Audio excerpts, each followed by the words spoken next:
call to order the May meeting of the Board of Education. The first item is to approve the agenda. Is there a motion? I move that we approve the meeting agenda as submitted. I'll second. All those in favor? Aye. Aye. Okay, motion passes. The next item is reports and presentations. Start off with board member comments. I just wanted to say that I had the opportunity to come and watch the drama class do the Something's Afoot, and it was wonderful. So I hope a lot of people took advantage of that. But I wanted to say kudos to Beth Marlowe and Jane Dewey for all the work they did in getting that together, because it was wonderful. And then also speaking about the arts, the Friday night presentation of about the Holocaust, it struck me because you tend to forget that there were actually children involved, young children, that had to survive that just like the adults did. And it was moving and inspirational, and the fact that the playwright was also here to share a part of his story about how he had written the play, and then also for Mr. Gross to be here, who was a child survivor of the Nazi encampment. So I have to just say that Danville Schools is a very unique place, because we look at challenges, we accept the challenges, and we believe in our staff and we believe in our kids. And for that production to go on, absolutely remarkable. So all those involved, thank you very much. Thank you. Thank you. It was wonderful.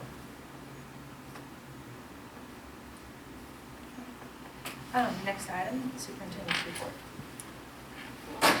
Good evening. Thank you all for being here. We've got a few things to update you on before we get to more of the formal parts of our proceedings this evening. First, go vote tomorrow. I feel it's everyone's civic duty to be reminded, and one of the reasons I'm also reminding you is that school is in session tomorrow. So there was the snow day makeup. We are in school. There should be a phone call if all your phones start buzzing at the same time. That's why, to make sure that we have everybody here to continue on. With school being in session tomorrow, our last day for students is a week from Thursday. Graduation as well as a week from Thursday, and board members remind you that there is practice at 10 o'clock that Thursday morning for all of us to make sure that we learn our parts in the process, which is always an exciting thing.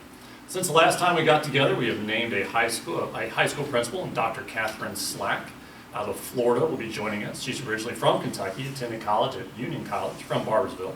Will be coming back to see a change of season and to lead the Danville High School. Shout out, kudos, congratulations to the site-based management team of the high school. It's hard work, and for the high school in particular to have spent almost a year in conducting a principal search made it a little more heavy lifting than most, and their diligence, I think, has resulted in a candidate that would be very excited to see take the reins. When it comes to the high school, I do hope that folks are following the senior spotlights online, both on Facebook and on Twitter. Every single senior individually is being recognized for their talents, plans, and accomplishments. So if you've not tuned in yet, please check out Facebook or Twitter and see our students. One by one, they will be continuing to be noted throughout the rest of the year until we get every single senior. Switching projects a bit, in regards to the elementary redesign, there will be a frequently asked questions section of our website to be developed for this summer, and that will be online so that folks can see in real time the things that we're discussing, the questions that exist, where answers exist, and maybe where we're still trying to research that. To make it a little more fun, we have also launched the Danville drone, which you may be seeing flying over the head. Please don't shoot it down. We haven't painted it in Danville colors yet, but once we get it there. So we're getting some really good aerial footage of the process and the progress from an angle that's rarely seen. When in regards to both the elementary redesign and other works, our local planning committee has been meeting regularly to try and figure out future plans of the facilities of the Danville schools. The next month, there is a public forum on Monday, May 23rd at 5:30 here at Danville High School. So please help us get the word out for folks that would like to provide public feedback as to the direction of our facilities work. That is the next best opportunity to share with that. Of course, if for some reason you can't make the meeting and would like to email in your comments, thoughts, reactions, and so forth, you can send that to me or anyone else that is on that committee. This Saturday, we get to recognize Carla Arnold, Caleb Wetmore, and Walker Dean. Carla from Tolliver, Caleb from Bate, and Walker from the high school. We recognize Saturday at the Excellence in Teaching Awards at Campbellsville University. Campbellsville does these awards annually, and we're able to send our own representatives, and those are the folks that are selected, so it'll be a fun time for them to be noted. In addition to the arts, this becomes the wrap-up season for spring athletics. Our tennis team is currently competing at the state level. We've got a doubles team that's involving one of our kids over here. So we're hoping with Michael Graves as well as other students will be participating in that. So it's tennis now, baseball, softball, and track to follow. So please keep a close eye on your sports page and on our social feeds and the media from there, and you will see the Boyle tournament coming up with them, and then of course the Danville student success week going forward. So that's my report. Thanks, Dr. Wolf. Celebrations of excellence.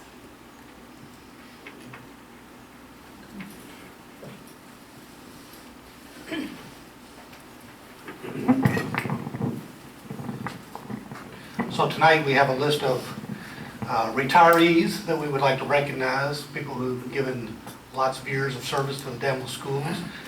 So we will call people up to make presentations. For each of our retirees, we have a bell, teacher bell, and a plate or base that this sits on that's engraved with their name. So first we have Miss Taylor. She's going to start us off. You want to step around this way?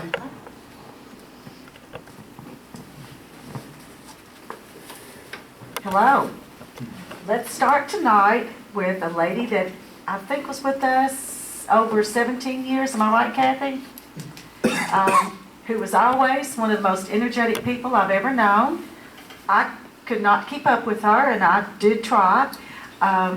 We hated to lose her. She's just was a fun. I always remember Kathy for her Italian roots and the fact. Well, I will mention she is Joe Bologna's sister, okay? And our spaghetti has greatly improved since she throw a little spice here and there. So we'll always thank her for that. Margie used to say, "Oh my gosh, you've got to eat Kathy's spaghetti. It's the best sauce you've ever tasted." And I said, "What does she do?" She said, "I don't know, but it's delicious. I think did you try to write it down?" And yeah, that's what she said. She said, "I've tried to watch it. It's just like bam, bam, and there it is." And it was wonderful. So Kathy had to leave us. She had some issues that she had to deal with herself, some medical problems. But I will say, I'm jealous because here she comes back. She's 18 pounds thinner. She looks magnificent. So evidently retirement has agreed with her. So Kathy, if you'll come up. Doesn't she look good?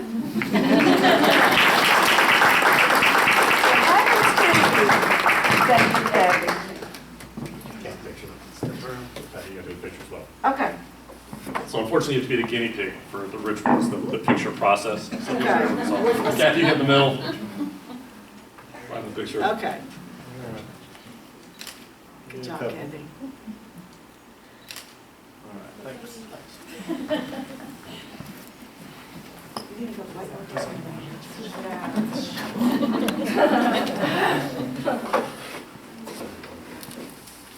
That's what I'm gonna look like in about 3 years, okay?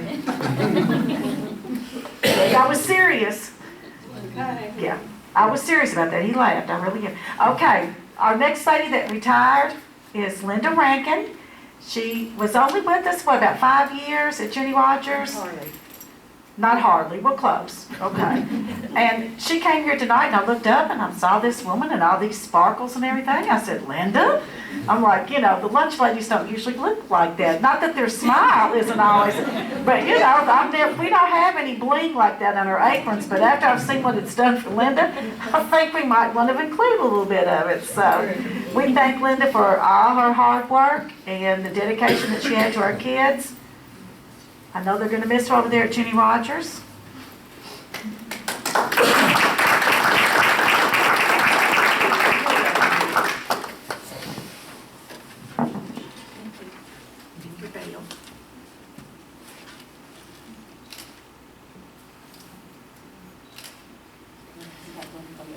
Did you want to go?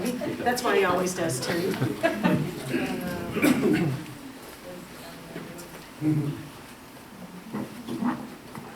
Good evening. I have two employees that I want to recognize tonight. One is Mrs. Jennifer Dunn, and I don't think she's here because the last time I saw on Facebook, they were traveling around the South, and I think she was in New Orleans eating beignets. We will definitely let her know that we honored her tonight. Jennifer was an instructional assistant at Hogsett. She actually took a year of absence to live in England. I think her husband's job took her there. So she spent a year away, but as soon as she could come back, she was right back in the Danville schools. She retired in December. But if you didn't know Jennifer Dunn, you really missed out on a wonderful lady. And right now she's enjoying her retirement with her husband. But she's just a wonderful instructional assistant in the transitional learning classroom that we have at Hogsett. And just, I can't tell you how much she did every day for our students. And, we're thankful for all that she did. And so that's Jennifer Dunn. The other person that I want to recognize is Miss Susanna Condick. And I know Susanna's here tonight. Is she? She was. She was. That's the problem with only retiring once. You don't know that there's more to this. She was here. I talked to her. Anyway, so we'll have to, Photoshop her into a picture. But this is that. Actually, we will send her, if she doesn't show up, we were sending her. That's right. That's exactly it. Susanna was here tonight. Maybe she didn't realize that the celebration continued on to right now. But Susanna is currently a reading interventionist at Hogsett Elementary. Prior to that, she taught in the second grade classroom. She also, through her career, 27 years of teaching, she was also in lots of different buildings. So she touched many, many lives.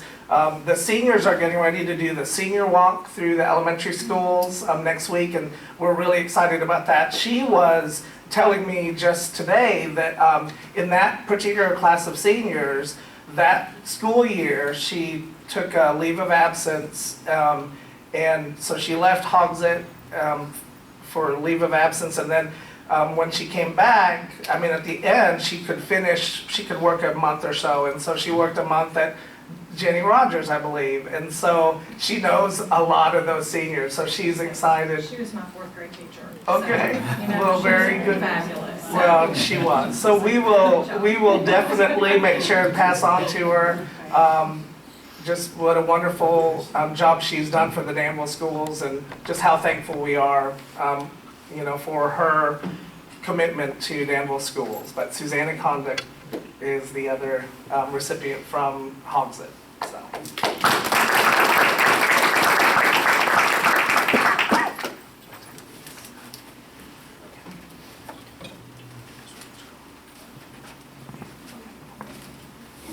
I also have two recipients to recognize tonight. The first is Leslie Williams. Leslie did a number of jobs in our school.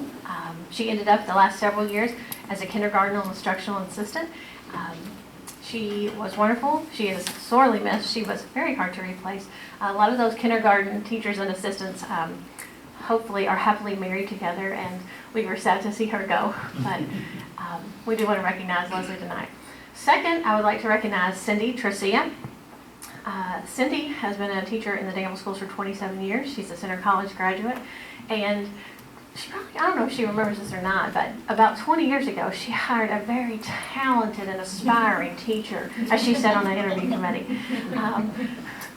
Ms. Tricia has done a lot of work outside of the classroom on a number of committees and vast number of initiatives and so forth and so on.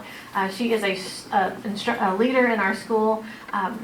She's viewed as one of those well-seasoned teachers who will sorely be missed. My son had the privilege of being in her classroom this year, and it's been a great year for him, and me too. I would like to recognize Cindy Tricia. She was also here. Somebody's going to have a lot of photoshopping duties. I think the food at the forensics banquet was there. All right. I did hear her say she had a meeting to get to at 6, so we have an explanation there.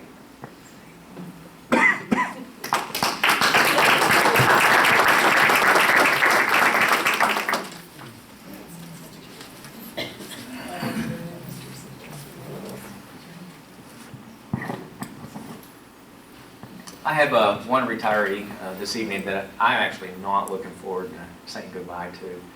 I met Jack Williams some 15 years ago when I first moved back to Danville. He was the custodian on the 3rd floor. I always could count on him. My room was always going to be spotless. Then he ended up moving to the 2nd floor, and it wasn't so much. But then last year when I ended up in the interim role, a little known secret, well, maybe it's not, it's a known, I'm going to let everybody know. The principal's office has its own restroom on the 2nd floor. I have the cleanest restroom in the entire building. And that was one of the things I knew I was going to get when I had Mr. Williams on the 2nd floor. You can always count on Jack to do all the little things, even coming in on a Saturday to fix the dilapidated shelves in the basement that needed to go away. Even just recently when he knew he was retiring. I don't really know how we're going to replace him. You don't often get custodians who make the connections with students that he does. So I know Mr. Kurtzinger has already said he doesn't know what he's going to do about having Mr. Williams gone. I do wish him a restful retirement. I can't imagine it. If I had half the energy he does now, I'd be president. But Mr. Williams.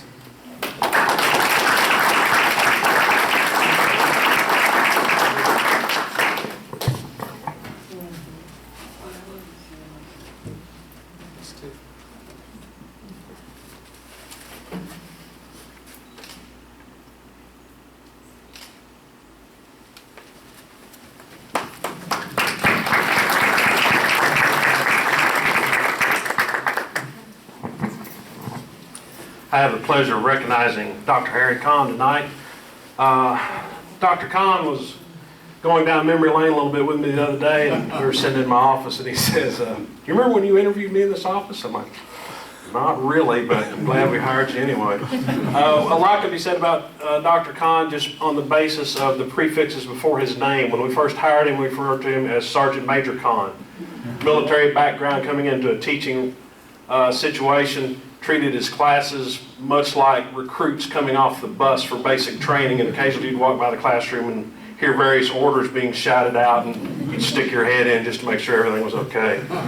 Mr. Kahn, of course, has since earned his doctorate in education. He was our social studies chairman. He was a fantastic addition to our school. Going to miss him greatly. He is absolute perfect proof that people of different political values and beliefs can get along. He and I had many discussions late at night. I would drive by the school late at night, and always his classroom light would be on. Sometimes I'd stop by to talk to him. Sometimes I had work. And let's put it this way. I had John Stewart, he had Bill O'Reilly, and we still get along. So, Dr. Kahn, I am going to miss you greatly, but I appreciate your effort and what you did while you were at Danville High School.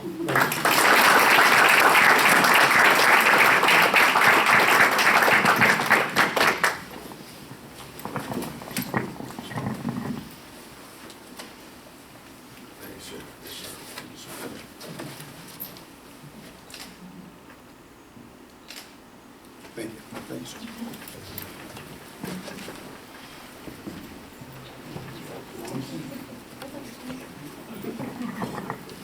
I've got two people to recognize tonight, and neither one of them are here. I think they knew they would have to stand up here and have a picture made, so they backed out on me. The first is Roger Hartner. Roger worked here at Danville High School with students with disabilities as our job coach with the community-based work transition program for about 7 years. I guess you could say he's an unsung hero. His office was kind of in the back of the hallway, and he was a big presence, but didn't always pat himself on the back for all the wonderful things that he did. He worked with our kids one-on-one and in small groups to help them learn how to fill out a job application or write a resume, and help them discover what their personal strengths were, and then they would go out into the community and find a job that the students could try. And sometimes they worked and they did really well, and other times, after a couple days, it's like, nah, this isn't working.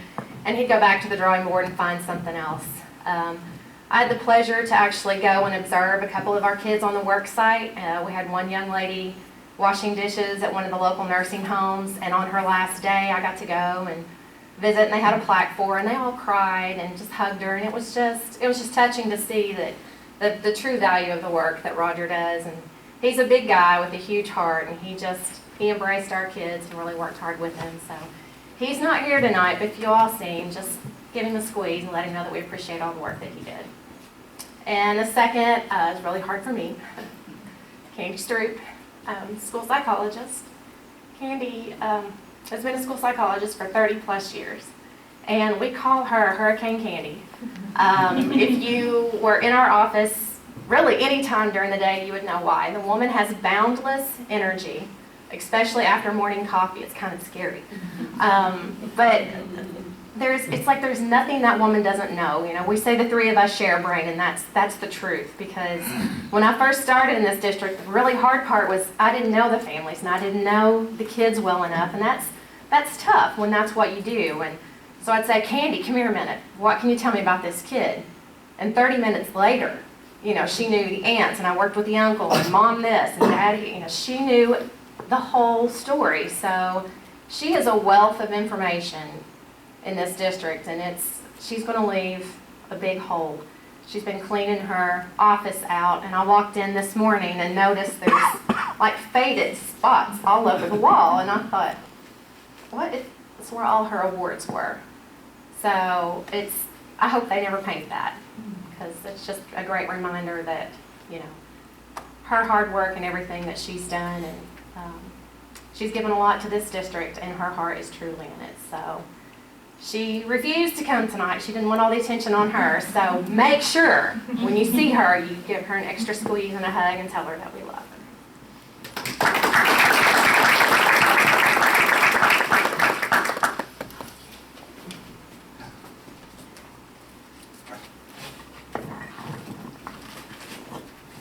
I have the pleasure tonight of recognizing Kay Huffman. And Kay, I would like for you to come up here and stand beside me while I talk about you. Kay was truly dedicated to this district, the employees and students alike. Kay taught preschool for 16 years, and then she came over to central office in 2003. But Kay every year went to graduation for the purpose of counting off her preschoolers as they went across the graduation stage. She checked on them, she followed up with them, she communicated with them, even after graduation. She would follow them and keep up with them. And it just impressed me that she had the heart to stay up with those kids, with those students. And then she came over to central office. Before I got there, she worked with Patsy, and she had a heart for the employees. And if you all worked with Kay on your paychecks, on your benefits, you know that she had your best interest in mind. If she felt like there was a situation that the health insurance company was not doing an employee right, she would not care a bit to go to bat for you. She's a wealth of knowledge.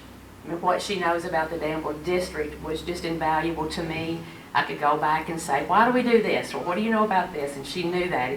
And talk about knowing family. She knows who's connected to who all over Danville. You must know 90% of Danville population. But it was great having that kind of knowledge in the district. But one of the biggest things that she impacted in my life is she helped matchmake my son and his wife. One of my former students. One of her former students. My son ended up marrying Allie Arnold, who is a student here at Danville Schools, and he was a Boyle County student. And so in the beginning, it was kind of like Boyle and Danville, but it's perfect now. And so I just want to thank her for 2 grandbabies. And so I appreciate you, Kay, so very much.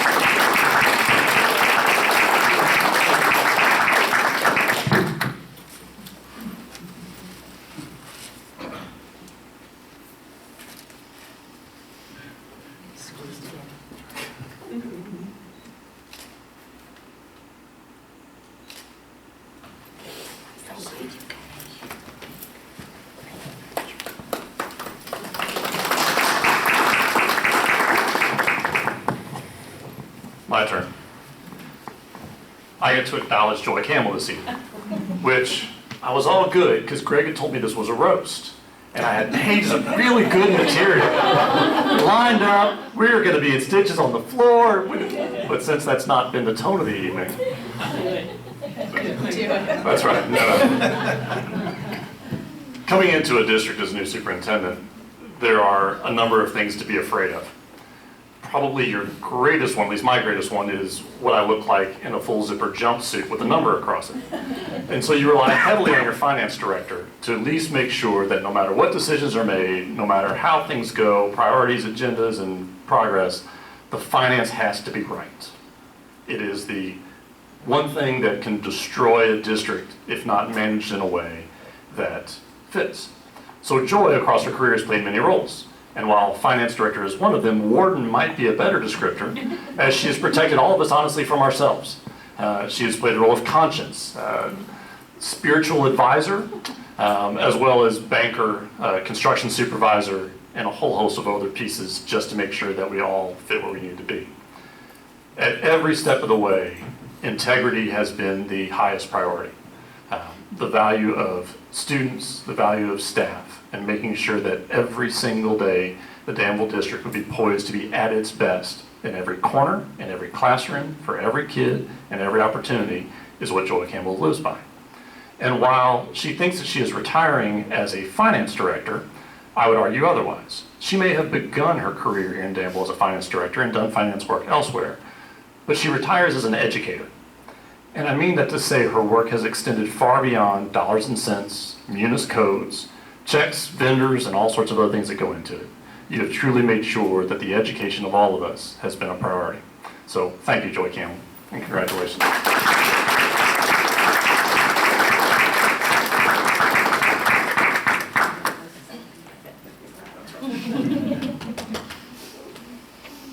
I could do the roast, was the next best thing.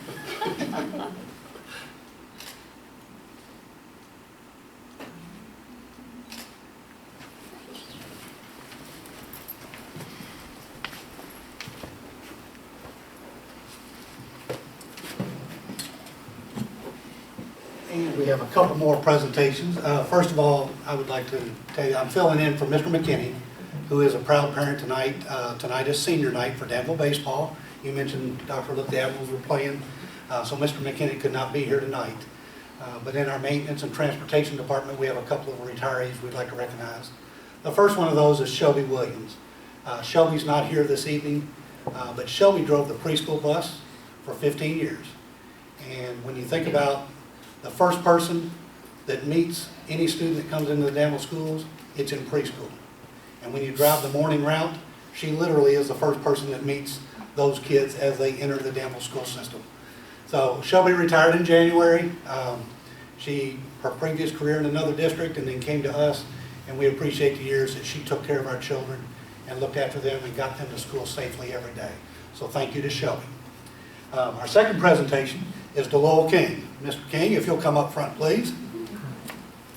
I'm sure almost everyone in the room knows Lowell King. If you know anything about the Danville schools, you know Lowell. I think Lowell started working when he was about 10 years old because he's been in the district 45 years. Is that right, Lowell? 45 years. Almost as old as some of the buildings in our district. Nobody knows the buildings in our district like Lowell. He is the man, when there's a problem, he's the man we call. And it doesn't matter what it is, he knows what to do. And he's been available day or night, holiday, work day, weekend, it doesn't matter. We call Lowell, he's here to help us get things right. Again, a lot of things that happen behind the scene to make schools run safely and efficiently every day, it's because of this man. So there's nothing to say but thank you, and I know that's not enough for 45 years of service to the Danville schools, but thank you very much.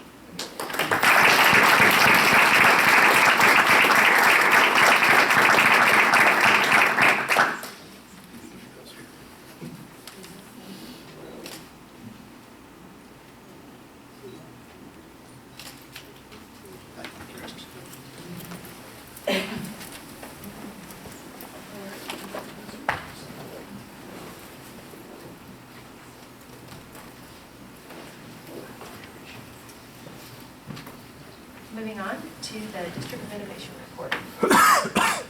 We have some treats for you guys this evening, in regards to our innovation report.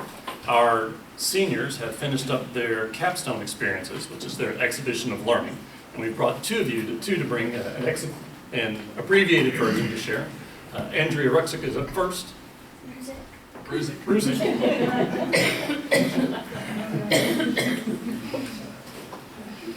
And we would like to thank her supervisor at work tonight for letting her off during this time to be able to come and do this presentation. That's right. And I thank Trish Jarnigan for calling that supervisor and begging permission.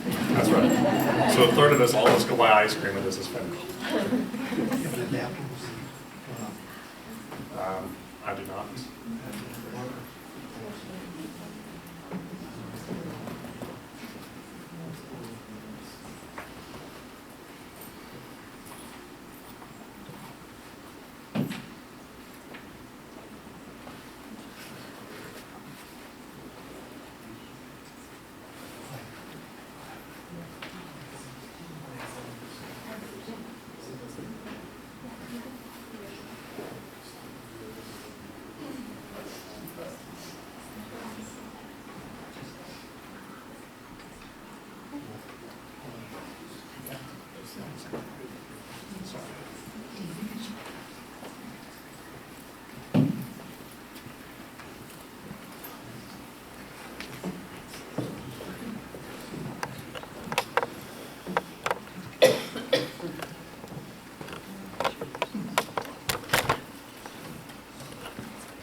I had the pleasure of seeing Andrea's gateway, her capstone earlier, so this is a special presentation that you will be excited to share.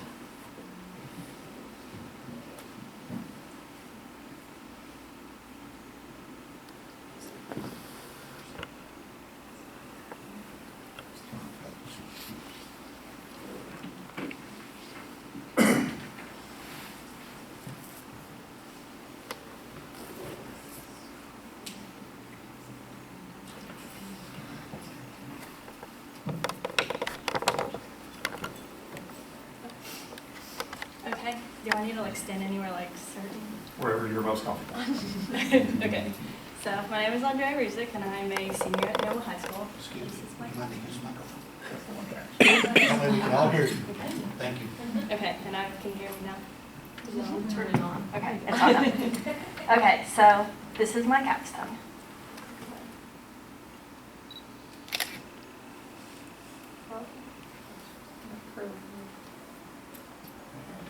It's not working.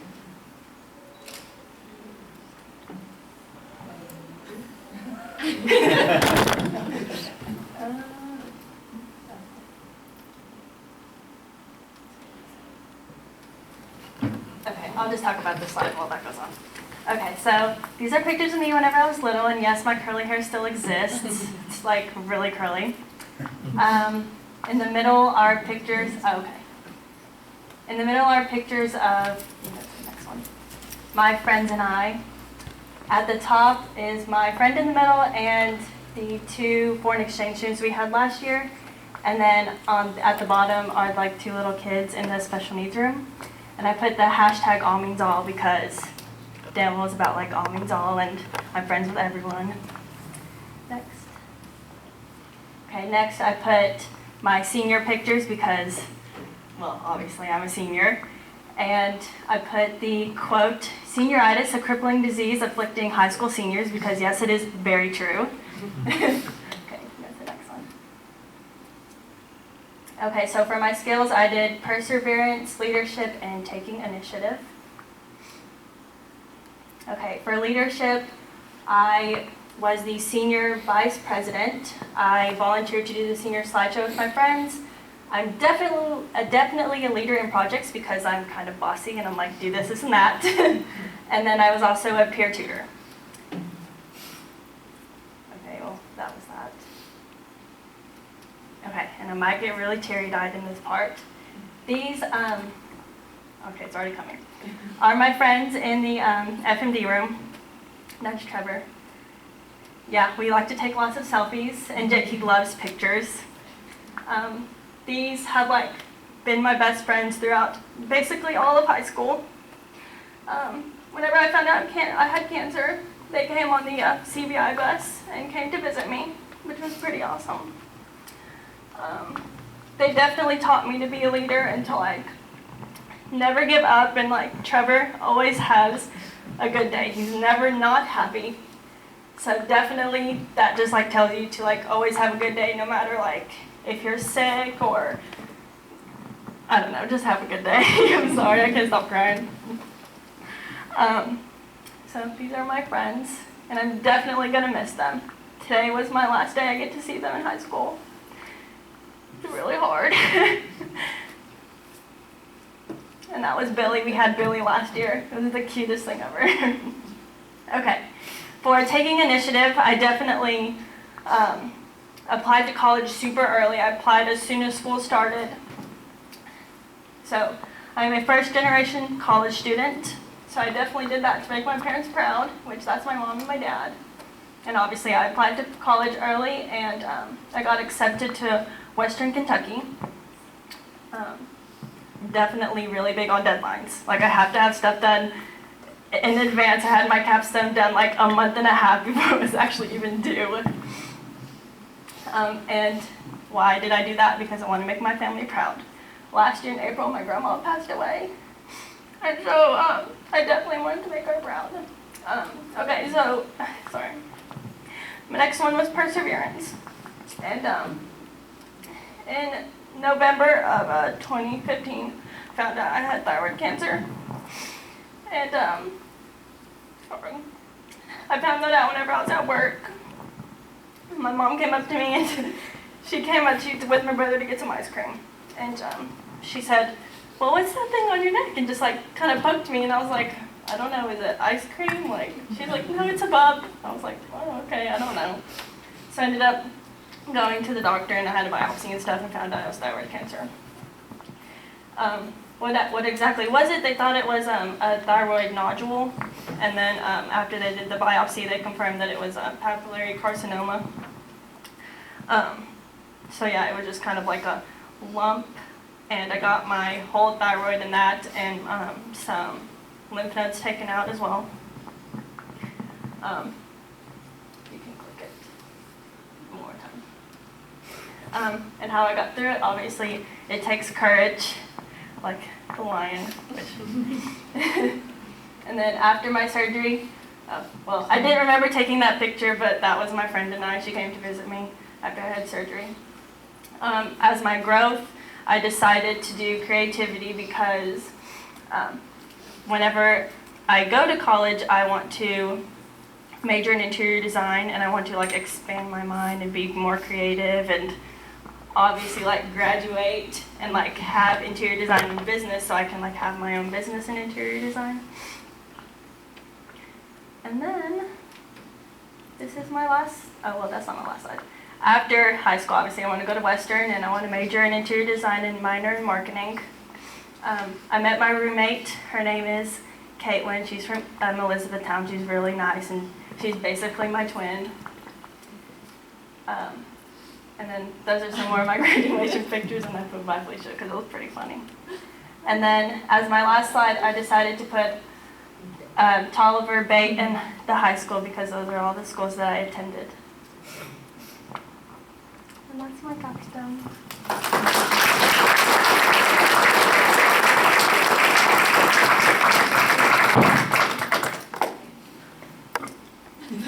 In the capstone experience, we often ask questions of our students.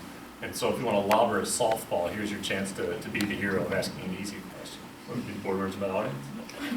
Did you bring tissues?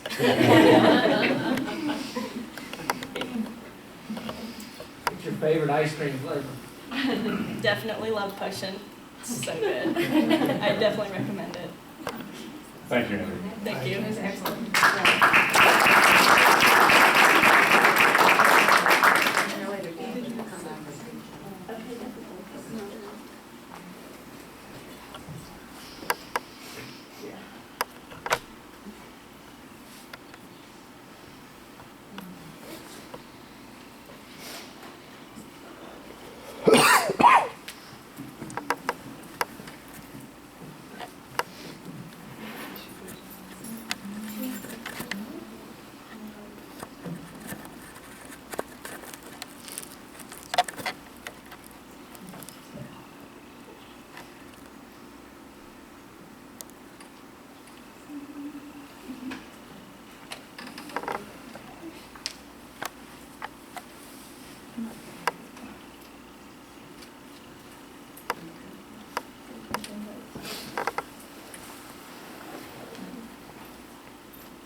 Well, my name is Mercy Randu, and I am a senior here at Danville High School.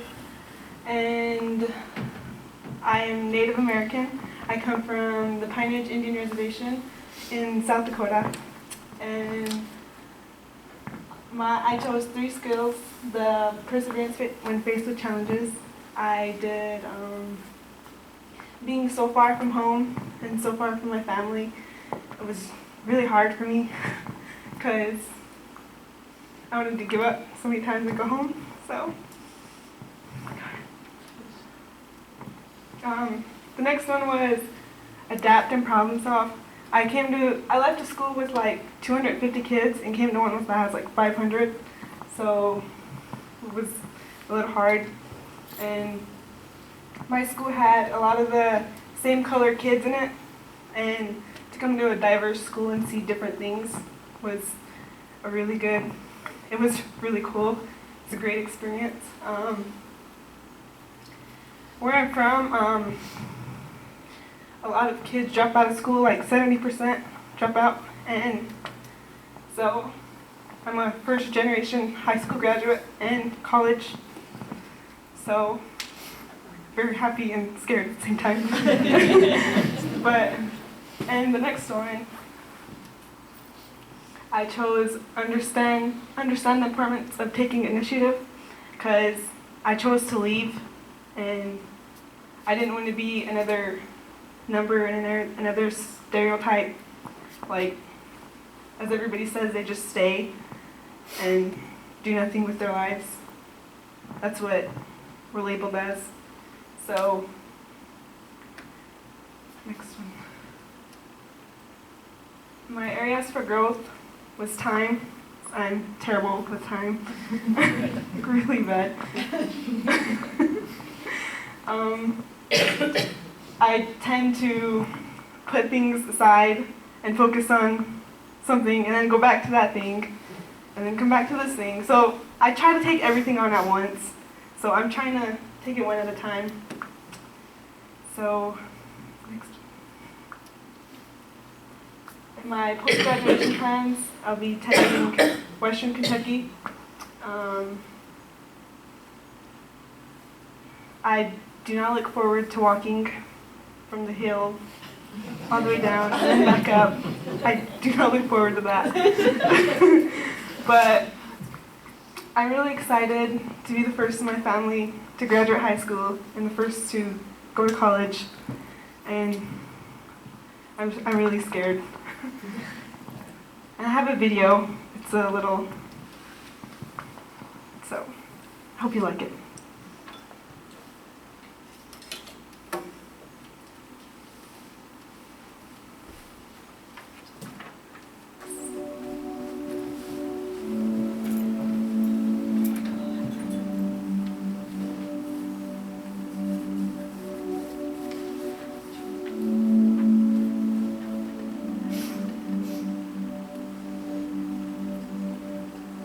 One morning I woke up and I heard my brother crying. He was screaming so loud you thought someone was dying. Mom, Dad, he screamed. But there was no use trying. They weren't around.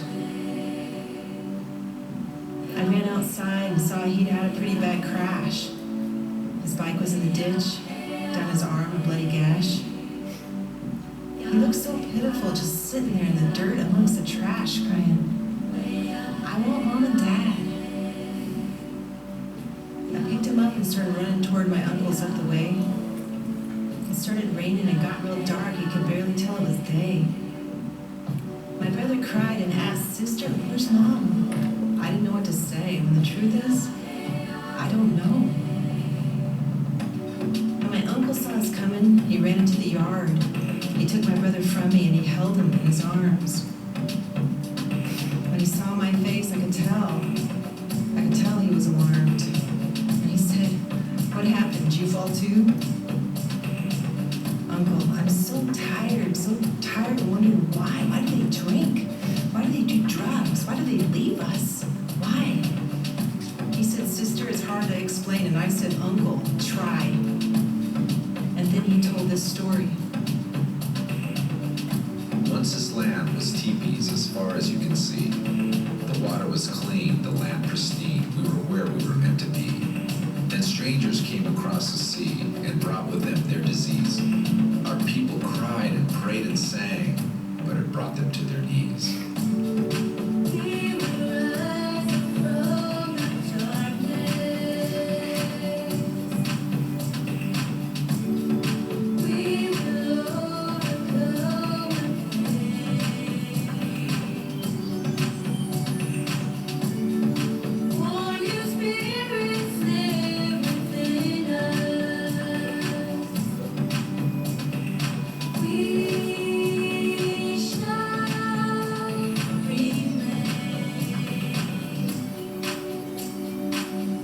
Imagine that your family, and most of all your tribe, what if most of everyone you love suddenly got sick and died? And before you even had a chance to bury them and mourn, the strangers came and took away the land where you were born. And you wondered if your parents even cared as they stole you and your brother away, or if they'd been so beaten down they had nothing left to say. And then at school, they cut your hair and beat you if you spoke. The language that Creator gave our people when earth awoke. We will rise from the darkness. We will overcome the pain. Warrior spirits live within us. We shall remain. Sister, I'm not trying to tell you that your mom and dad are okay, or that they're not responsible for the choices that they've made. But you see this bloody wound on your little brother's arm.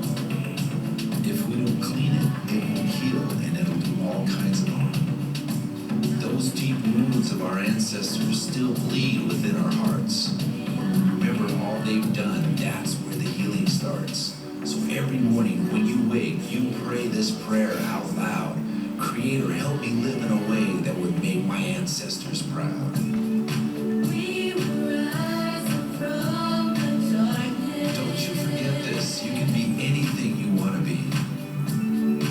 We will overcome Just work hard, never give up.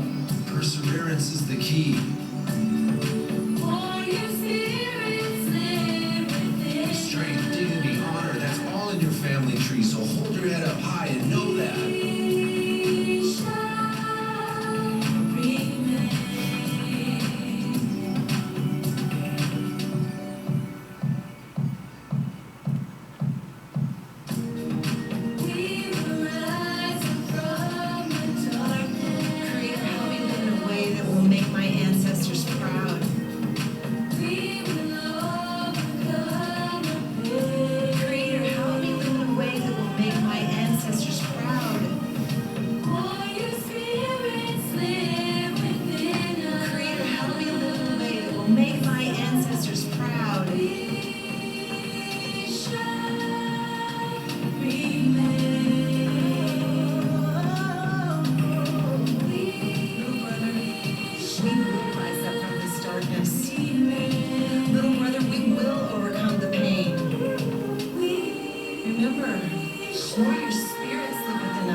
Thank you, Mercy, for sharing. Other questions, comments, or the fact that it's okay for her to be scared? Mercy, we are all just so impressed with you that you are just doing wonderful things and that you are brave enough to continue to stay this year and do another year at Danville High School, and now to see you going on to Western Kentucky University. It's just, I am just so proud of you.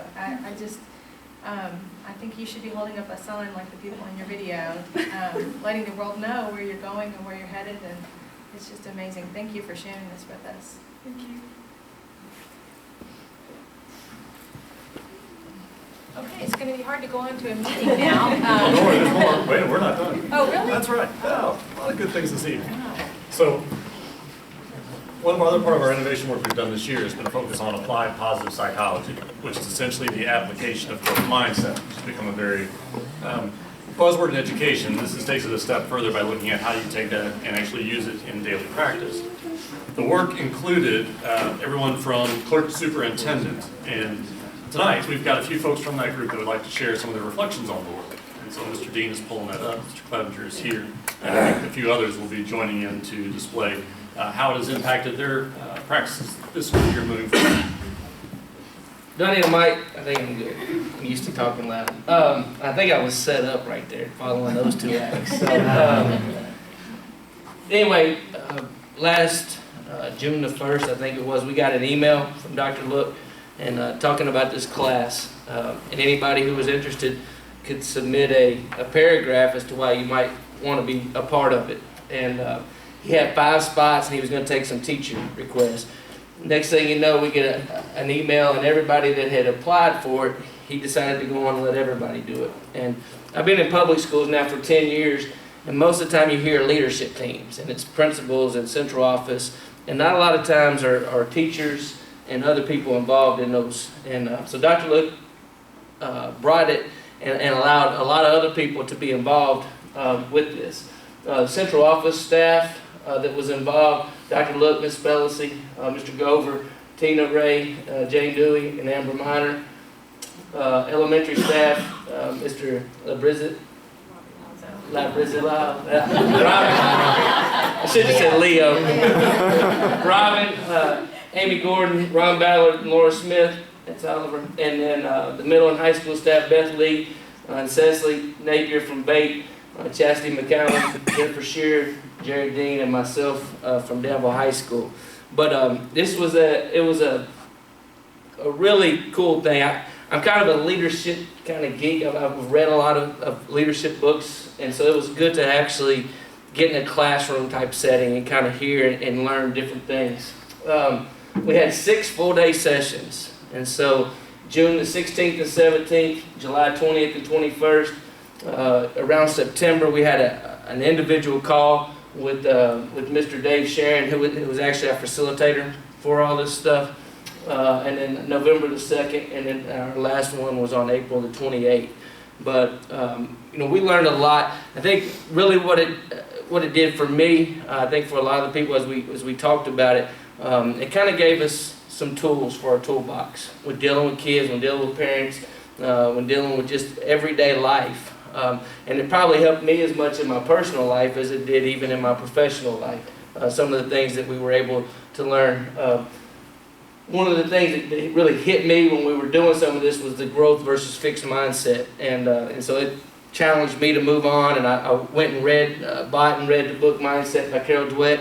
And I think it's a lot of really good stuff that I can use going forward in my professional career and in my, I've already seen my 4-year-old, my 2-year-old, and I'm saying, that's some fixed mindset, I got to fix that. And that's some growth mindset. So I got a 4-year-old that's kind of fixed mindset and a 2-year-old that he doesn't care, he just goes and does. And so it's funny how you can kind of see those types of things go. So Miss Robin Kelly is going to come down and talk a little bit about what she took from it and used at Jenny Rogers.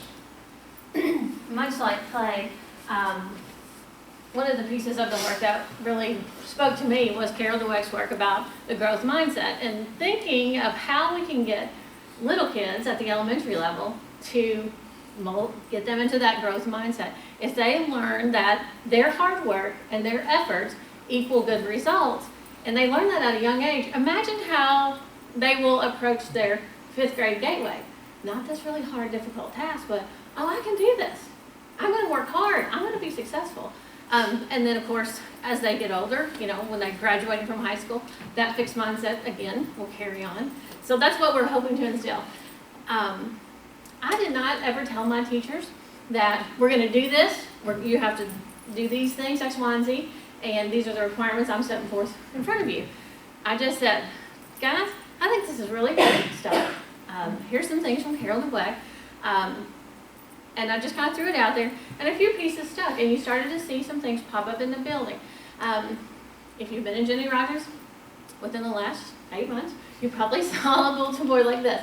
And we did a little exercise for a couple weeks in our opening assembly, and we just had some of these negative sayings. I give up. Don't say that I give up. Don't ever say I give up. Say instead, I'll use some of these strategies I've learned. Just trying to get kids to think positively and know that if they continue with a task, a lot of this crosses over with some of our Danville diploma skills about persevering, adapting, and problem solving. There is some similarities between them, so we're already using that language. We just tried to enhance it with some more specifics. This was a picture of when we actually did the exercises in open assembly. One kid had the negative saying, I made a mistake. The student on the stage would drop their paper. Mistakes help me improve, and so we worked on this one saying every day for a couple of weeks, just trying to get kids to say, don't say that, say this. After we did this was back in December, I was in a classroom in February, and I heard a student say, I hate puzzles, I give up. And the student beside them says, this may take some time and effort. And so a 5-year-old embraced that. It was quite joyful for me to say, oh, I thought this was important. The teacher thought this was important. And doggone it, the kids are doing this. They realize, whether they know it or not. Very good. This was another thing that I just thought was really neat. Again, it just goes to show that a lot of times all the things that are done behind the scenes and the failures that we talk a lot about giving kids productive struggles, and that it's okay to fail. We learn from our mistakes. We learn how to do better the next time and improve. And this was just a poster that popped up in the 3rd grade classroom about the iceberg effect. A lot of times when kids are successful, you just see this great big product at the end. You don't see all those things, so the iceberg effect. In our classes, we took a little survey, the BFK, I don't know exactly what that was called, but we try to figure out on these quadrants of relationships, continuous improvement, house standards, where we fell and what we were really good at. And I actually did have the staff take the survey, and we put everybody in different quadrants in the room. There was only one person in one quadrant, so we really gave her a hard time about being the lonely one. But this is how Amy Gordon, who was one of our 5th grade teachers who was part of this, translated this into her classroom. She put it into very simple terms for 5th grade language and had the kids figure out what they were really good at. And more importantly, what their neighbors were really good at. And when you work together in a team or in partners, what each person brought to the table. The ultimate goal is to have everyone kind of have a more rounded approach and not be so lopsided in one or other categories. Again, trying to get kids in that growth mindset about how you learn. Learn a new skill, practice it. If you make a mistake, you fix it. We quiz you on the skill. If you make more mistakes, you ask for help and we fix it again. You practice the skill, get requizzed, and then you demonstrate mastery. A lot of that is exactly what we do in education, regardless of the subject or whatever. We want kids to be master whatever the skill is, and there's oftentimes failure in that process. This just popped up in another classroom, and I thought, hey, these things are taking off. I did not say, you must put a fancy, colorful, cutesy bulletin board up. It just happened. And basically, I can learn anything, I can know anything, I can be anything. And the students posted what they had learned, what they can do, as just an example of some of the things that we've done with growth mindset at Jenny Rogers. I feel like it is important work. I feel like there's a lot more work to be done, and we will carry on.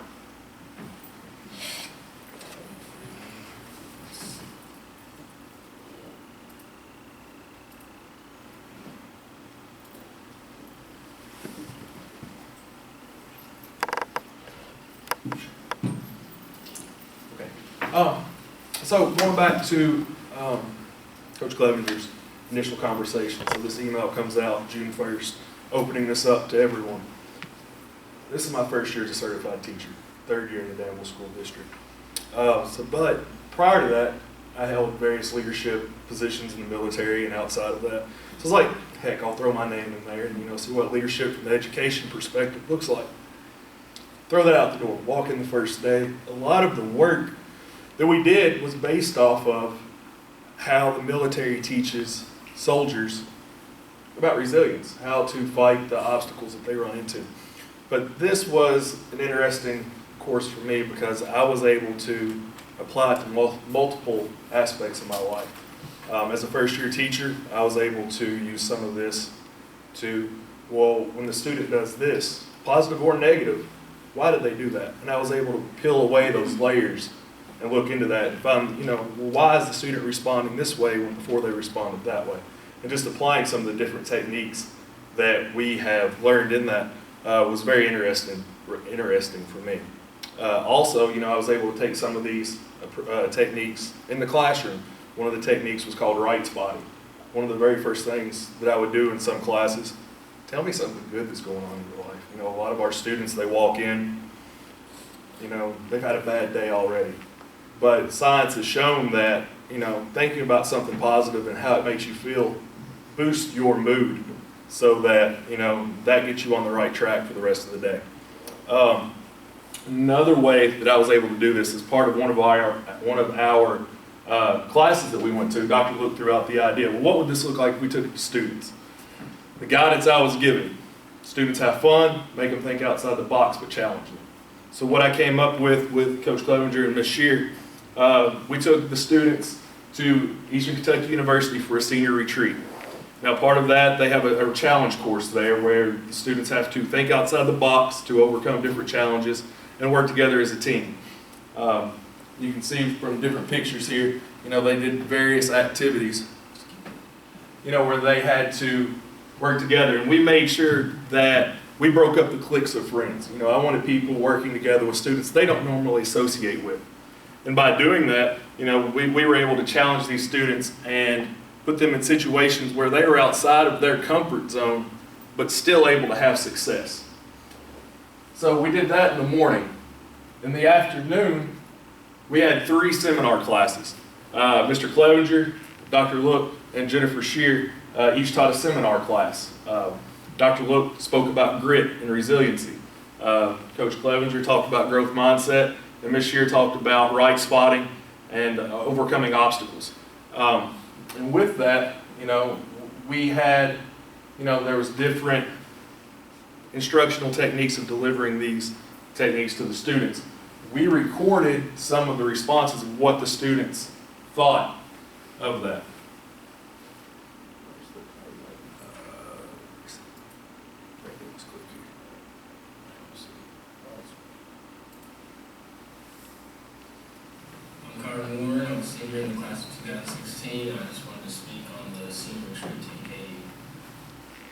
was a great experience. It was very fun and beneficial. I got a lot of things out of it, such as my confidence in my other skills. I gained a boost to that. I gained teamwork skills. I learned the idea of a growth mindset to like not say like fix on certain things and to that always try to keep pushing yourself forward. I learned about run spotting to always look at the grinder side of things and see like you can find like a lesson in anything. And I learned about grit. Grit is like how you handle adversity. It's like not giving up and always pushing forward and just making it. I think that we should continue doing the senior retreat because it teaches kids a lot of skills such as like the leadership skills, teamwork skills, and all of that stuff. And I think that can be very beneficial to life after high school.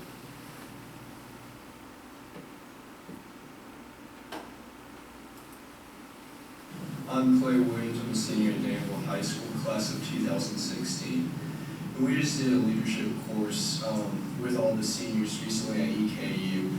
And I really think it was really moving and really helped me kind of get closer to the other seniors during this course. We did a lot of kind of different like teamwork courses. At one point, one of my best friends and I, Shamus and I, we were on this one course where we had to like lean up against each other and try to walk across these little tight ropes. It seemed really impossible at the beginning, but by the end we were able to use our weights to try to push each other, and we were able to get pretty far. And I really think this is just something great that a lot of seniors should try to do every year. Because afterwards I felt like I really got close to a lot of the seniors that went there. We also had a couple of seminars with the other faculty from our own school. And Dr. Luke talked about one of the main things I think was really important that he talked about was grit. And he really made a big point about that, how like some students, even if they are really smart or really athletically talented going on to college, if they have no grit, then they really will not be able to persevere through college because it comes down to how hard you work. And I really think that was something that was really important that Dr. Luke talked about because it's something that I think is really important that everyone, if you can have grit, then you can really persevere through anything. Because I've really been kind of thinking about like the medical field, and it seems like a lot of people after their first semester in college, whenever they're trying to do the medical field cannot like pass through the different science courses they're given. And so with that, it kind of gave me an idea that if I have grit, then I can really push through and make my dreams into going into the medical field. And also Coach Clevenger talked about having integrity. And he really made a lot of like analysis to our own football team this year. Not a lot of people believed that we could really make it as great as we were because we had lost a lot of talent the year before. But we kind of came together and really pushed through this year. And I think it really showed with our own class. And so I think with this trip and with the seniors being able to bond and be able to go with each other on this trip, I think it really promotes the teamwork that you really need past high school. So I would definitely recommend this senior trip again for other seniors because it really helps you with your integrity and just teamwork and really getting closer to the other seniors and the other faculty at the school. Thank you. And we actually have a student present with us that would like to share, Amanda Montgomery, about her experience.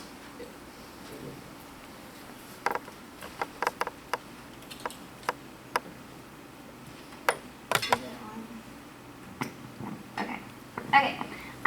My name is Amanda. I'm also a senior at Danville this year. And I didn't really, going into this, I didn't really know what it was going to be about. And then we showed up and there was all these ropes and like they had us split up into groups and they had us using pull toys to fight with each other. And like we were all really confused and I didn't really think I was going to get much out of it. I thought it was going to be fun, which it was fun, but I didn't really think it was going to be like, I didn't really think I was going to get much out of it, but I did. One thing I really liked was that they assigned us groups and it split up our friends. And I talked, my group, well, I was with a lot of people that I didn't normally talk to, and I thought it was going to be kind of awkward and weird, but at the end of the day, we all ended up working really well together. And something I think I learned was that to get something done, you have to have different types of people with different strengths. because I mean, I can't lift people up in the air and like put them through holes, but some of the other guys could. And so I thought that was something that stood out to me. And then also, I think that it did build relationships. I would recommend it for the beginning of the year and the end, because I think on the way up there, the bus was really quiet. None of us were really talking because we didn't really know what was going to go on. And then by the end of the day, we were all really super loud and excited. And I've talked to people now that I didn't talk before just because of this. Only like 35 or 40, I don't know how many kids actually went, but it was like 35 or 40, and we have like 115 kids. And a lot of the ones that didn't go, I think were upset that they didn't, because it was such a great experience. Probably one of my favorite things we did our senior year, for sure. I had fun on it.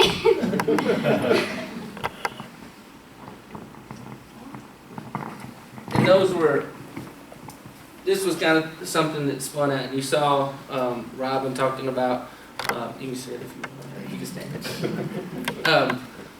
Things that spun from this class and from this seminars. You know, I got emails back from people at Bait, Miss Napier, talking about how she would implement some of the right spotting and stuff in her opportunity room, and a lot of that kind of stuff. And I think it's very important.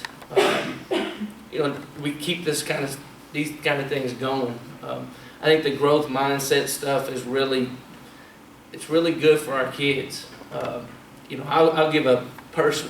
We started this. We jumped in on June 16th and 17th. We did a senior football retreat on June the 23rd, and they were our guinea pigs. This year's football team was, and we made them do the VIA character assessment, which is one of the first things that we did in this class, where you learn your strengths.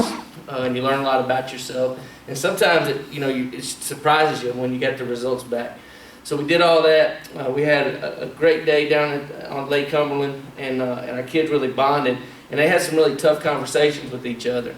And you fast forward that to, we were playing Boyle County, and the first half didn't go like we wanted it to. But that week leading up to that, we had kind of gotten a big head, and we quit working. We relied on pats on the back and people telling us how good we were. And that's opposite of what growth mindset. Growth mindset is you get to work and you use strategy and you do those types of things.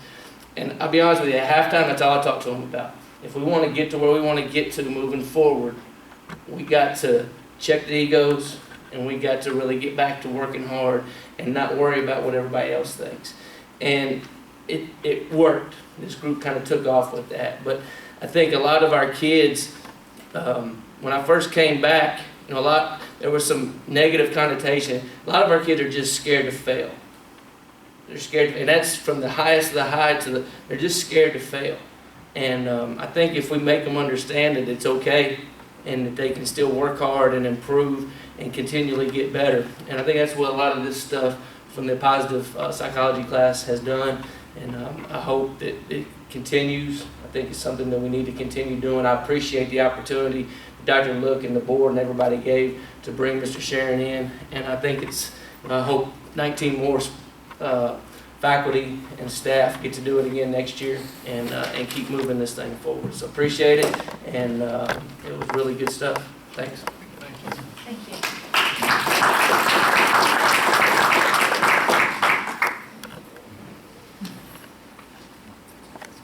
All right. Well, thank you so much. Okay, moving on to item number 4, reserved for the public. And, okay, item number 5. I need a motion to approve the minutes of the previous meeting. I'll make a motion to approve of the April 11th and the April 18th meeting minutes as submitted. Second. All those in favor? Aye.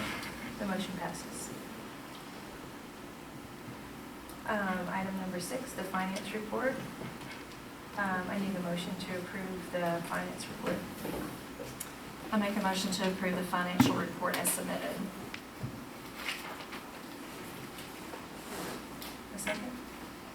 Second. Okay, sorry.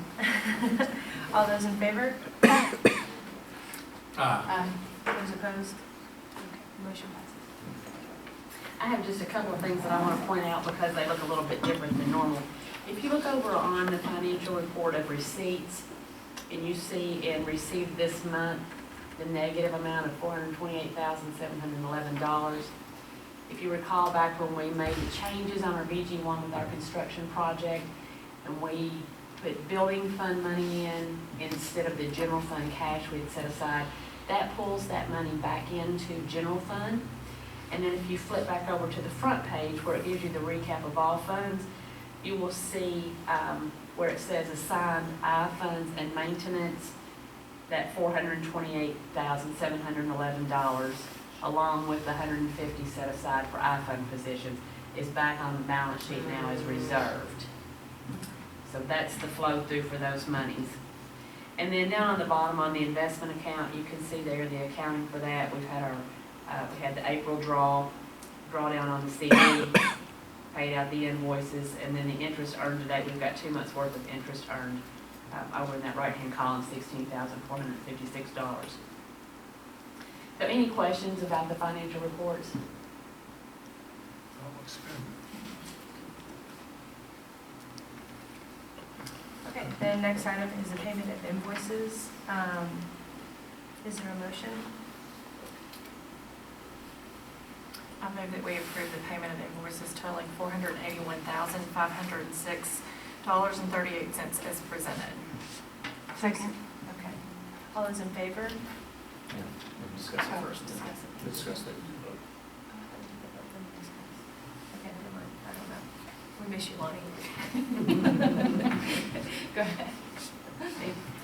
I failed to note on the invoice totals this time the amount that was construction.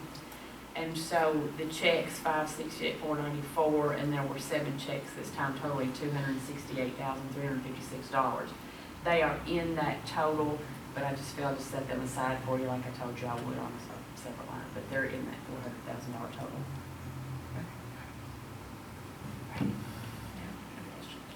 Any questions? Okay. All those in favor? Aye. Those opposed? Okay, motion passes. All right, number 8, the tentative budget. Make a motion to approve the tentative budget as submitted. I recommend that we approve the 2016-17 tentative budget. A second. Okay. We reviewed this somewhat last week at our work session, but I'm going to review it again and just see, we'll take time if y'all have questions, if you want to go over anything. If you look at our general fund total for 16-17, it's $21.4 million. That amount consists of our anticipated carry forward, what we're going to have left over at the end of this year. It also includes an amount called on behalf payments. Those are monies that the Kentucky Department of Education, state of Kentucky make on behalf of our employees for health insurance benefits, teacher retirement benefits. Those total $3.2 million, and I've set those aside there on that first line so you can see. Those are monies that they don't actually come to us, but we have to account for them in our accounting process so that it states our financials fairly, that those amount of monies have been spent on our employees and on our district. So our actual cash flow through next year for 16-17 in the general fund will be $18.1 million. Our Fund 2 estimate is $3 million. We do not have grant allocations by this time of the year for the following school year, but that's a best estimate and generally where we fall within state grants, federal grants, local grants, anything that falls through the Fund 2 category that's restricted. Our district activity funds, those are our school activity funds that are housed now and flow through at the district level, $263,000. And then capital outlay and building fund, $162,000 and $1,094,000 respectively. And in food service, we've got $1.4 million. So our total budgets altogether is $27.3 million. We're required to carry a 2% contingency. If we carry just that, it's $547,000, which I would tell you is not enough to keep a healthy district. It's not even enough to manage 1 month's worth of operating expenses. So by the time you count your cash flow that you need in the summer, your payroll checks and so forth, you need a greater contingency than that. So what we have budgeted for this coming year is 8.2%, and that's $1.9 million. And so whenever we talk about that we're going to have about $3 million in carry forward, but we only have 1.9 set aside in contingency, we do budget for things that we don't have to spend. We set aside hopefully a larger amount of sick leave that we're going to have to pay out. We set aside a larger amount for utilities, for gas, for repairs, for substitute teachers. We budget more than we hope we're going to have to spend because we don't want to run it close to the wire. Okay. So if we look at our SEEK funding, based on our ADA, we're looking at $1620 for next year. That's a little decline where we have been over the past few years. So with a little drop in enrollment and then no property growth, it causes us we need to be really watchful and really careful on how we're budgeting. So SEEK is the same on the base amount at $39.81 per ADA. We did get cut just a little bit this year. There was a shortfall on our SEEK allocation. So for now, for 16-17, we're budgeting the full amount. We don't know if we'll have a shortfall or not, but we'll budget as if we are not for right now. Okay? So 16.3 million is anticipated to come in through our SEEK dollars. If you turn to the next page, budget impacts for 2017. This past year, we did not take our 4% revenue increase. Those are really the only new revenue streams that are available for our school district. And we did put some expenses in that are continuing that we really need to fund. So you all will have a decision coming up in August whether to take the 4% revenue increase or not. And what that means to you is about $250,000 in continuing funds. So if we look down in the very next section, you will see some expenses that are increasing and ongoing that we don't have. Some of these we don't have a choice. We have to do those. Step and rank increase, about $95,000. We do need to fund the additional 1% that we put in for our employees this past year. Our county retirement contribution is up a little bit for next year, so $10,000 increase in that. FICA and Medicare, beginning this coming January, will no longer have a portion of the contribution, of the retirement contribution that is exempt from those taxes. So our FICA and Medicare contribution will go up from the district. It will also go up on the employee side. So the district will contribute more, employers will contribute more, but then staff will also realize a little bit less on their paycheck because 5% of their gross will now be taxed that had been exempt. Work comp, we had an increase in our premium due to our mod factor, which that will roll off as we have less accidents in the district, and we really need to make a better concerted effort on our safety plan in the district and make that, we need to make it more pronounced, our safety plan. Need to work on it. So those items added to $258,000. And then we also have some positions that we have put in for our innovation that at some point when we began the process, we started it with a Gates grant, and that was seed money for us, and then the board was matching that over time. And so at some point, those positions need to work back into the allocations to be able to sustain those. And that was kind of our long-term plan with those positions. So we need to begin looking down the road at how we're going to sustain those. The Gates money is gone. The Gates money was a one-year seed money to help us get that started, and the district matched it. And then we've been able to continue with $150,000. So as we go through allocations the next few years, schools making plans and the consolidation of 2 through 5 and some of those things that will help us absorb some of those positions back into the allocations. Okay, if we go to the next page, that is just budget highlights per school, and we're not gonna go over that. Do you all have any questions on some of the things that are in the budget that you all fund to the schools? What are your major concerns that we're gonna be facing in 3 years?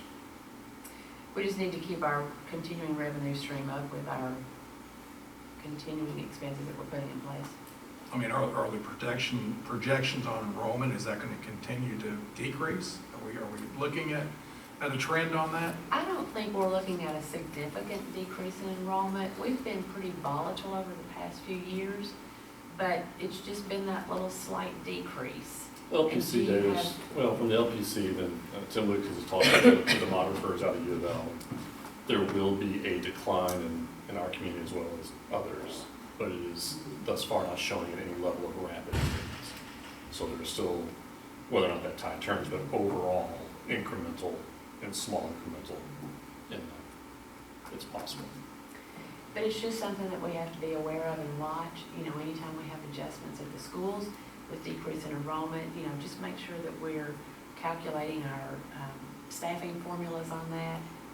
Be careful that we don't put positions in place and then don't make adjustments downward whenever we're losing enrollment. Because we always put it in, you know, so we just have to watch. Just have to watch and keep everything aligned right. Because I noticed our salary percentage is up. We're up just a little bit. And because of some of those positions, as they work back into the allocations, then that percentage will go back down. And as we put in some continuing revenues and increase the revenues a bit, that percentage will go back down. So it's not alarming at 75%, but it's creeped up just a little bit. So it's just something to watch. We're still in an okay range. We just don't want it to keep creeping up to 80 or above. Okay? Just watch it. The next page is just expenses by classification, just to give you an idea of how much we spend on alternative ed, substitutes, transportation, just another way of looking at our expenses across the district.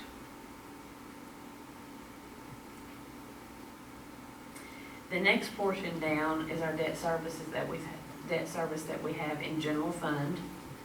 So we've talked about these before. This is our high school energy conservation bonds. Those will expire in 2026, and those will creep up just a little bit each year as we get to the final payment. They go up to $283,000. We still have 4 KISTA issues on the books, and those are bus purchases that we've made in the past through financing. And when we did those, they were 10-year finance packages. They don't bond for 20 years like construction, but 10 years. So our total debt service payment in general fund is up $10,000 from last year. And you can see in 2017 that we'll have 1 expire, and then we'll be down to 3. The next page just kind of gives you an overview of our restricted grants. It more provides you a history of where we have been rather than too much about where we are going, since we don't know much about allocations at this point.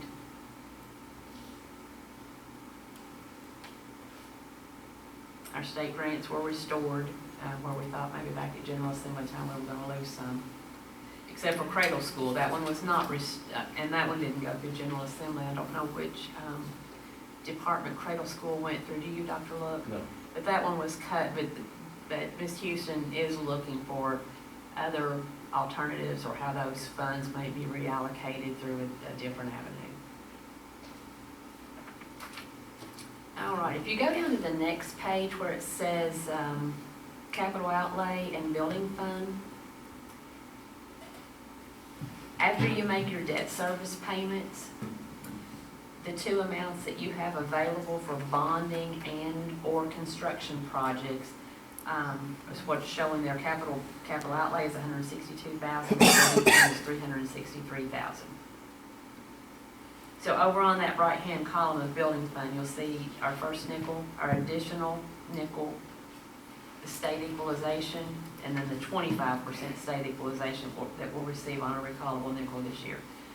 So after we subtract all of our debt service payments, we'll have those, that $525,000 available for roof projects or for other projects around the district. And you can see the debt service payments I've got listed there that will make out a building fund next year.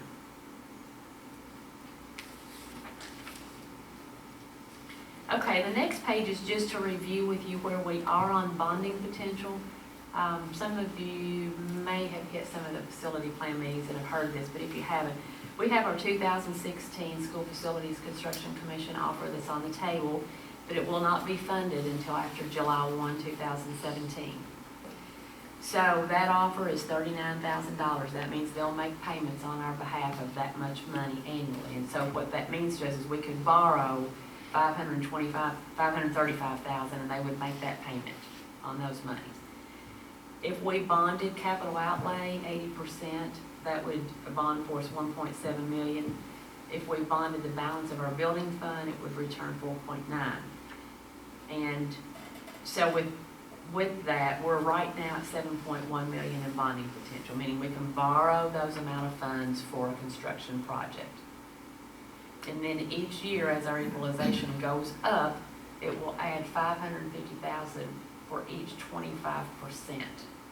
Okay, so next year we get 25%, following year an additional 25, and the next year we get finished out with 50.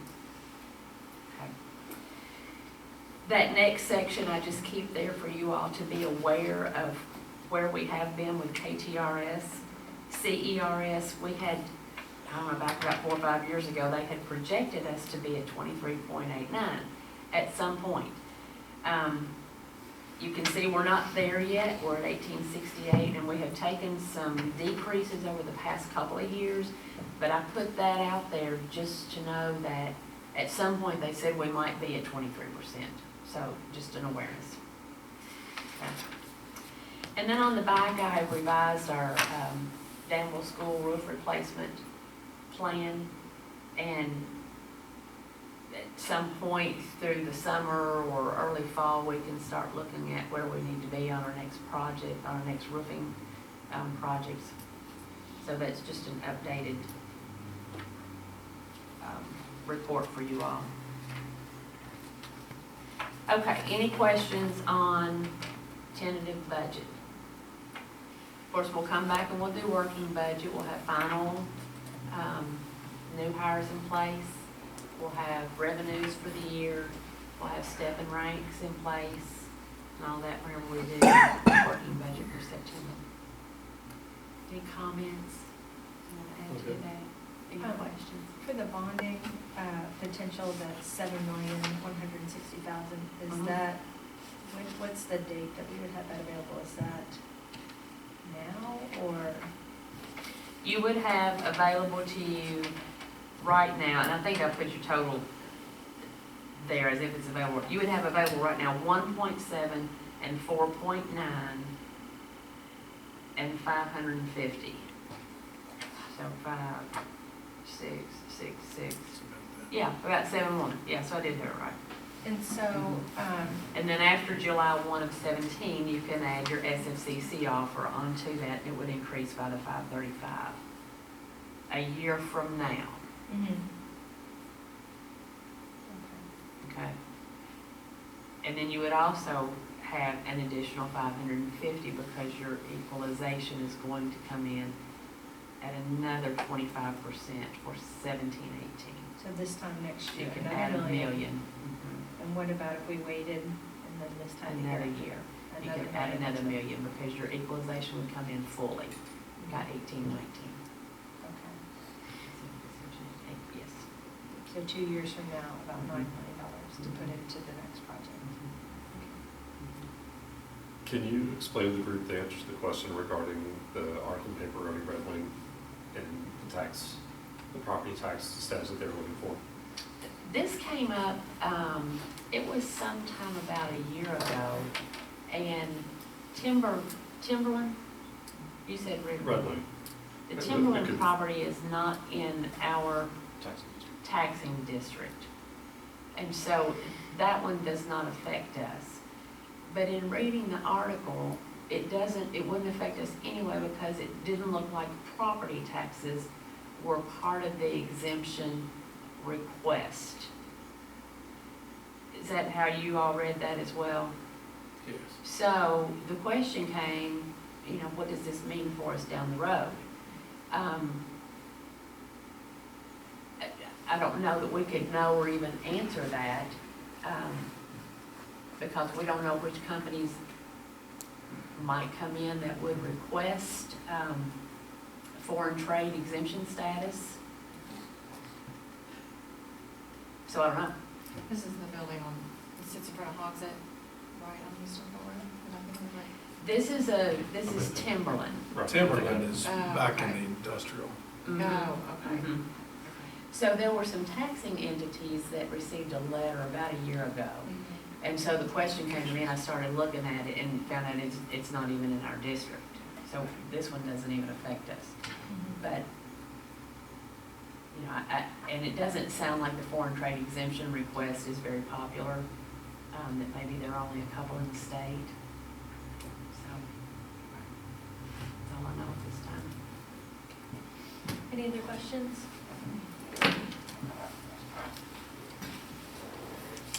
Okay, there's been a motion and a second. All those in favor of the tentative budget, say aye. Aye. Those opposed? The motion passes. Thank you, Joy. You're welcome. On to the elementary redesign project. Is there a motion? I make a motion for the approval of the change order number 06 for the elementary redesign project for the amount of $5,427.55. Second. This was a discussion we'd had at the work session talking about the crawl space and a couple other lines. So if there are questions, we'd be happy to answer. If not, it's as it's been presented. Okay. All those in favor? Aye. Aye. Those opposed? The motion passes. Item 10, staffing. Is there a motion?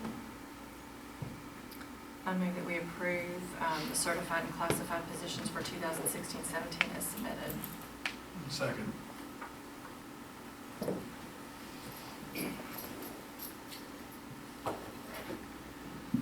So the board is asked to approve positions tonight.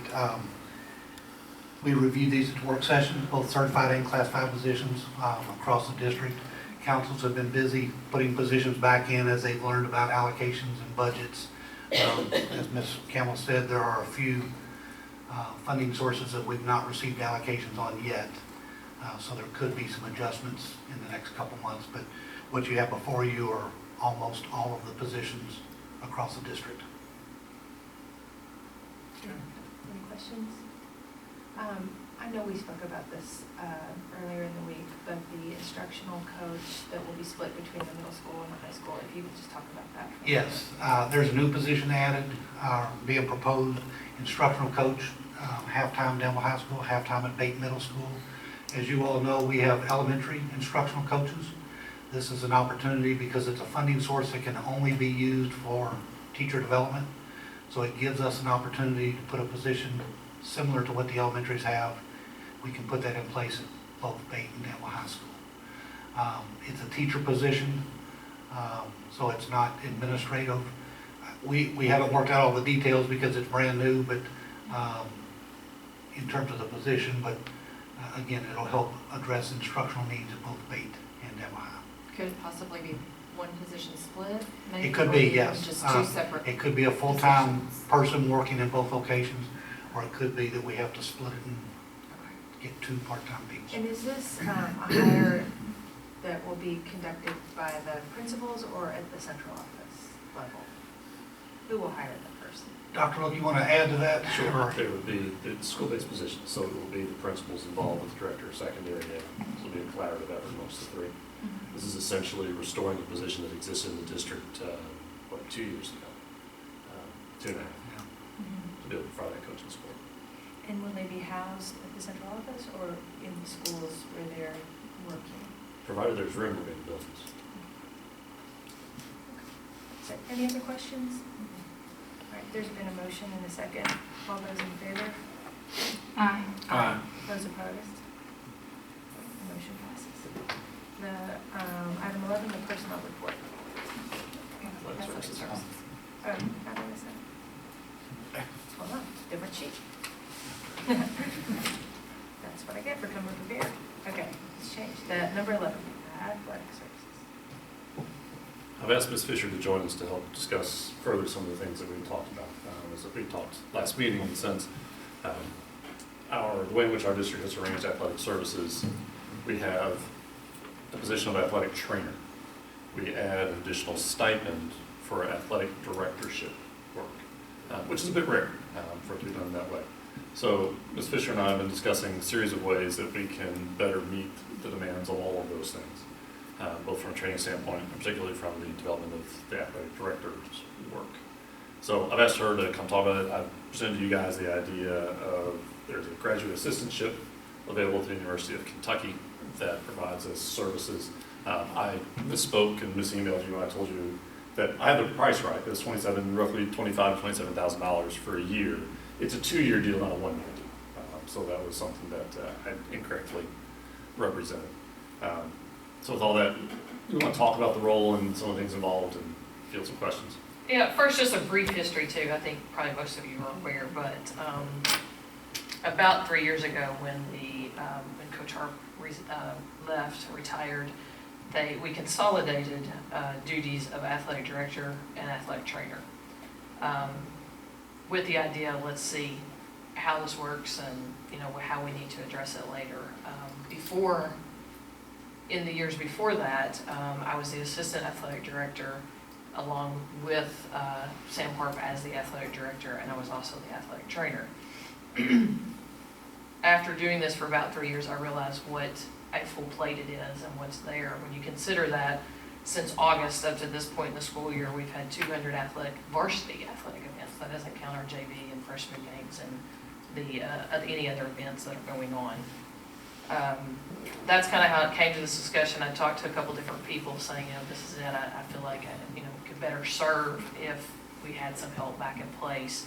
And I think if we could have some athletic training services to assist me with that, whether they could be at the events and help, that would free up some of my time in the athletic director role to support our coaches and hopefully to provide a little bit more organization and communication with those. With events, things that are going on in the athletic department to get all the positives out there that are happening that sometimes I think might not be getting out there like they should. But with that said, one of the options is an athletic training service that comes from the University of Kentucky in a graduate position role. That person is a certified athletic trainer. They would come to us to serve us in any way needed at any events and solely just for Danville schools. It is a service that lots of Central Kentucky schools reach out and get. And the reason it's a 2-year deal is because that's how long it takes them to finish graduate school. And if the university just couldn't commit to a 1 year because they'd be left with those students still needing classes and somewhere to do their athletic training internships. Do you have any say-so in who comes to us? Do you interview, or do we take whoever the university sends us? The university interviews, but it's a highly successful group that is there. Anytime I attend the national conferences and things like that, the University of Kentucky is where the students want to go with Carl Manicola. So. What all does that fee cover? I mean, does that just pay the student a stipend? The student does get a stipend, but it pays for their graduate school as well.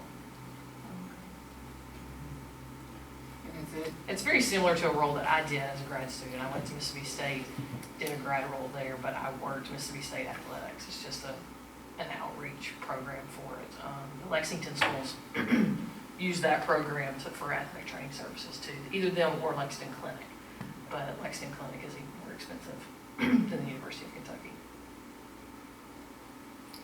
I'm sure this is probably too early to even know this. I mean, as far as how it would work with how many games they would be responsible for, things, I'm assuming that's just something that would be worked out kind of and would it be just during the school year, obviously makes it. No, they would be here, you know, at the Year-round. beginning of seasons in July.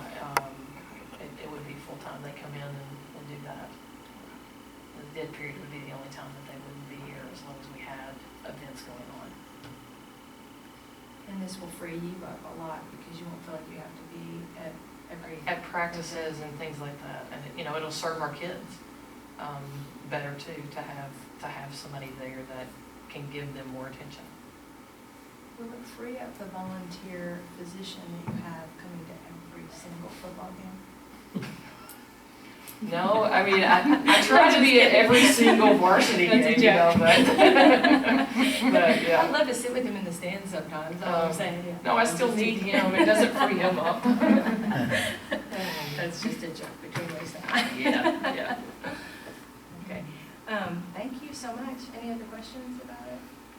I was just going to ask about oversight. So does the student fall under, I mean, is there a collaborative effort between UK and you as far as the supervision of that student and what they're doing and what There they're is, but learning? because they are certified, just as I am, they can work alone. But there is an evaluation process, you know, and of course part of that is passing all their classes and doing the things that they need to do there.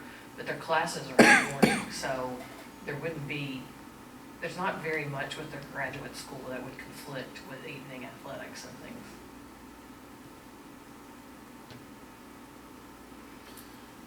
So the biggest thing is, as always, is coverage of all of the sports. And that's always been a tough nut to be dealing with. And so I'm sure. Yeah, I'm not sure we could ever have enough athletic trainers to cover them all. Just no way to do it. Yeah. What about? I mean, examples Friday night. I mean, we have a nice big track meet going on at Boyle. We have senior night for softball.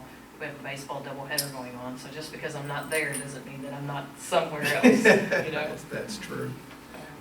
And there are responsibilities within each of those events for an athletic director. Sure. And that's what we struggle to provide. We fight to even get the training work done, much less the role of an athletic director, either at an event, scheduling an event, working with coaches, preparing facilities and all the other management that goes into it that's done on almost as the afterthought.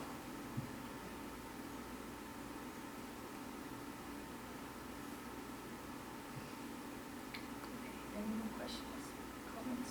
So is this something we're looking at for this? Well, this is where we'd fall? love, if you're Is comfortable, this- we'd love to. So here's the problem we're in, that Okay. if in fact this is the way to go, and we'll do two different ways. We've looked at contracting other services, which other firms will offer, usually at $40,000 a year, I think is a fair. Yeah, I talked with Court. It's about $30 to $35 an hour with them after you get to a certain point, but I couldn't get them to commit to what point that would be, you know. Court. So a lot of the rehab and physical therapy places often outsource this. Okay. So what we would choose to do potentially is so UK has sent out their acceptances. They haven't sent out their denials yet. And the acceptances and denials are based upon how many schools they have signed up. So what we'd be doing is quickly getting someone to call someone else and say, oh, you haven't heard yet because we lost your number, we just found it. We'd love to have you for the Danville schools. So timing matters. So if this is something we're comfortable moving forward with, then we'd love to have a motion to be able to advance. But with that said, don't feel that we're getting a less qualified person because those people have been offered positions. Like I said, Kentucky is one of the first places a lot of people want to apply and want to be in the program. And a lot of those students go on to get a doctorate as well, maybe not necessarily in athletic training, but in some type of field related. They've got many qualified ones out there that are going to get that letter that says, you know, we're full. And the 25,000 is that? I don't have the exact number, but that is, I think 25.6 is what they charged last year. And he didn't see much of an increase, if any. Carl has to work with, of course, the Allied Health Services at UK to see how much grad school's going to increase for next year. You know, that kind of weighs a lot on. And I guess there's no way to use any PEP grant money towards this. That I wouldn't That we know. looked. No.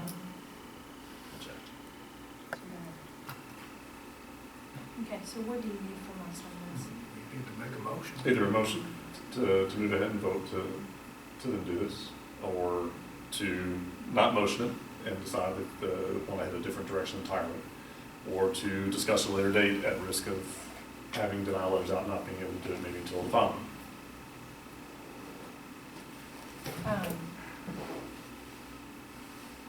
Joy, what do you think about us financially committing to that and we'd be committed for 2 years? I think it's, because of what it is, it's your student safety, I think you owe it to give it a shot.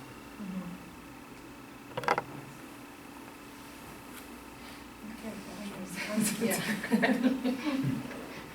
I mean, I'm comfortable with it if we can afford it and we can afford it in the budget, so. And then I guess after 2 years, we just kind of reevaluate at that point. We and do. Some schools, figure out- you know, 2 is the minimum that they ask for commitment. I mean, the Fayette County schools just renew every 6 years, you know, and so, but yes, after 2 years, we just reevaluate it. It's like, how's this working? Okay. Worst case scenario is we have more training support at all of our events and more events. Since there isn't a written motion, how would you like somebody to say that? I'd love for there to be a motion to approve a trainer graduate assistant from the University of Kentucky, beginning 16-17 school year. Okay.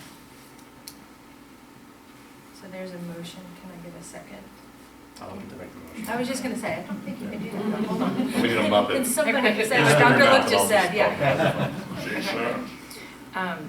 So I make a motion that we contract a UK graduate assistant for our athletic training services, beginning in the school year 2016-17 for 2 years. Well said. There's been a motion, is there a second? Second. Motion and a second, all those in favor? Aye. All right, the motion passes. Thank you all very much. Thank you. All right, thank you. Thanks, Lisa.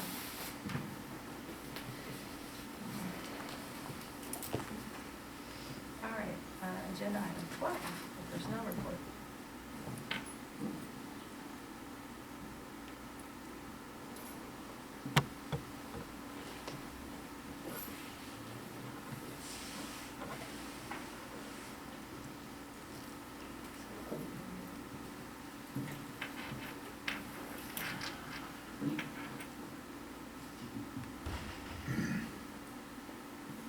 So the personnel report does not require any action, it's just information for board members, some of the personnel actions that have taken place in the past month. So it's just information for you all. Thanks, Craig. All right, thank you. Item 13, the consent agenda. Is there a motion? I make a motion for the approval of all consent items as presented. Second. There's been a motion and a second. All those in favor? Okay. Aye. Aye. Those opposed? Okay, the motion passes.